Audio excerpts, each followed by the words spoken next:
Hello, and welcome to another edition of KCAT News. This week, Emma will be covering the Mystery Dinner Theater, and Gabe will have another episode of Gabe's Game Recap.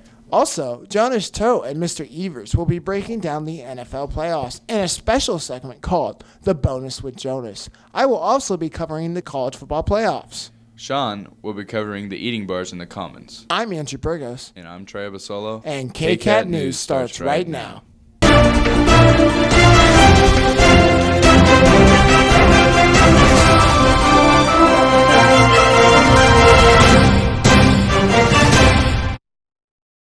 First, we'll throw it over to Emma with the Mystery Dinner Theater. Thanks, Trey. This Saturday, January 12th, the MHS Thespian Club will be hosting the annual Mystery Dinner Theater with the help of the vocal music department providing the food for the show. Mystery Dinner Theater consists of the audience having to figure out who was the killer while watching the show and interviewing the characters to get key details to figure out the mystery. This year, the show is Dial M for Monster. The times for the shows are 1 p.m. and 6 p.m. You can pre-buy your tickets for $10 by talking to a member of the vocal music department or Miss Jansen. Hope to see you there. Emma Seville, KCAT News. Thanks, Emma. Gabe Daniel has another GGR coming your way.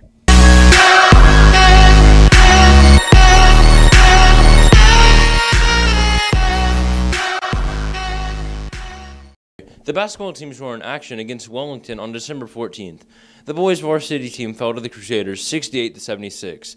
Drew Ellis offensively led the Cats with 21 points and 6 assists. The JV boys won 62-42, and the C team boys won 55-36. Girls' varsity fell 51-20, and Kira Parks led the Cats offensively with 9 points. JV girls fell 51-21. Then on Tuesday, December 18th, the basketball teams were in action hosting the Halstead Dragons. The boys' varsity fell 48-34, but Drew Ellis offensively led the Cats with 16 points and 2 assists. The JV boys won 46-40. Girls' varsity also fell to the Dragons 49-23. Foreign exchange student Alicia Almirante led the Cats offensively with 8 points and 1 assist. JV girls won 30-27, and the C team girls fell in a tough contest 14-16. Tuesday, January 8th, varsity boys fell to the Clearwater Indians 71-63. Drew Ellis offensively led the Cats with 28 points, becoming the second all-time leading scorer in school history with 1,177 points, currently sitting behind Jerry Webster, who has 1,218 points. The JV boys lost 62-51, C team fell 26-47. Then the varsity girls lost 27-45. The JV girls fell 42-22, and the C team girls won 25-22. The wrestling team hit the mat against the Andale Indians in a duel on December 13th. The Cats fell to the Indians 40-30. Then on January 5th, they had a tournament in Harrington. The Cats placed second as a team with Chadwick Stahl and Kyle Smith medaling in first, Trent Moses in second, Zane Schlick and Jackson Young in third, then Hunter Dietrich and Ethan Marshall in fourth. JV medalists were in first place Hunter Scott and Andrew Brummett, and then second place was Jackson Shields and Ethan McElravy, then third place was Donovan Malone, and then fourth Mason Cooper. That's it for this week's edition of Gabe's Game Recap. Gabe Daniel, KCAT News. Thanks. Now, I'll hand it off to Mr. Evers and Jonas Cho with the NFL playoffs.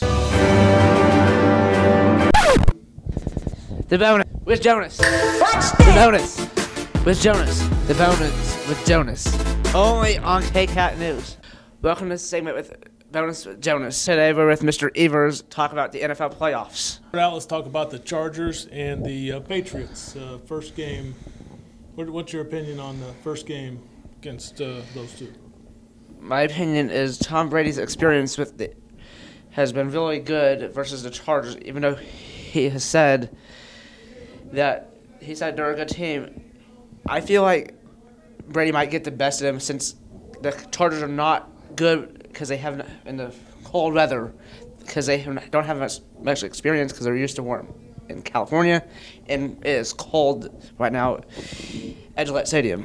Okay, so traveling across the country there all the way to the East Coast and having to play in Tom Brady's territory in cold weather, you're going to take the Patriots? Yeah. But expect for overtime. Okay, so we'll expect overtime, but New England will pull it out in overtime? Yeah, it's going to be a stalemate. Let's go to Philadelphia at the Saints. What's your thoughts on that? We will have a upset alert with Philly is going to come back and defeat New Orleans at the Superdome. And Breeze is good, but not to the level exactly where Nick Foles is at the moment, because Nick Foles has been red hot after we saw wild card week in a 16-15 finish, which they barely won off the missed field goal, but Philly can make magic happen, so I can expect Philadelphia to win. Okay, so upset alert. Philly over New Orleans in New Orleans. You heard it here first. All right, let's move on. Dallas and the Rams. This is in L.A. What do you think? I'm going to go Jared Goff and the Rams because Goff is the rookie and he can move around and make magic happen. And his running back, Gurley, is really fast. So I'm going to go Rams, and this one will be about a 6-point game. Okay, so you're taking the Rams probably by 6 points over Dallas. What about Ezekiel Elliott? Is he going to have a big day? He'll turn it over. Okay. With a fumble. All right, so we're going to say the Rams over Dallas in L.A. All right, and then there's another game on the agenda here, and it's Indianapolis at the Chiefs. Who are you picking? Well, we're going to go Kansas City this time around. We're going to go with Kansas City. But don't overreact and cheer super loud for the Chiefs because playoff hasn't been a problem in the last few years. I'll say that one because Kansas City last year lost. They had a 21-3 lead at halftime. Colts are red hot right now, but I do not think it will carry them through Kansas City with this loud, dominant crowd in the hometown of Kansas City. Okay. So, Kansas City, but expect a high-scoring game. Okay, so Mahomes had 50 touchdown passes this year. How many is he going to have on this time? 55. So 4 or 5 touchdowns against Indianapolis this weekend. That's what you're predicting. Yeah, 4 or 5. Or maybe even 6, 7. We don't know. It's going to be a high-scoring window. Okay, so we'll look forward to that. Let's go forward a couple weeks and Super Bowl. Who's your picks for the Super Bowl? First NFC. So we're going to have L.A. Okay, so we're going to go the Rams with your NFC pick. What about the AFC pick? You going to stay with the Chiefs? We're going to go Kansas City. Okay, so Kansas City and L.A. playing in the Super Bowl in Georgia is your pick. Yes. Okay, well, we might check back with you, and we'll see how you did. Okay. And now with the desk. Thanks, guys. Now Andrew will be recapping the college football playoffs. On Monday, the number 1 seed Alabama Crimson Tide played the number 2 seed Clemson Tigers in the College Football National Championship game. With an overnight television rating of 14.6%, which means about 14.6% of American televisions were tuned into the game. This was down from last year's amazing game, which had 16.7%. When it all came down to the end, Clemson put an Alabama whooping on the Tide by winning 44-16. This is the biggest margin of losing ever in Nick Saban's Alabama coaching career. Congratulations to the Clemson Tigers for being national champions. That's all for me, Andrew Burgos, KCAT News. Now Sean will be talking about the new Power Hour eating bars in the Commons that Mr. Reese and Mr. Deeker's class have installed. In January of 2018, Mulvane High School switched from 3 lunches to 1 lunch called Power Hour. During this time, many meetings for different clubs are held, and students have the choice to meet with teachers over homework, grades, and test completions. The cafeteria has enough seating for segments of the student body, but not the student body at whole.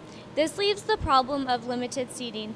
As a solution to this problem, Mr. Rees and Mr. Deeker's classes have made and installed a seating bar in the Commons. Sean Neptune, KCAT News. That's it for the first episode back from break. And as always, thanks for watching KCAT.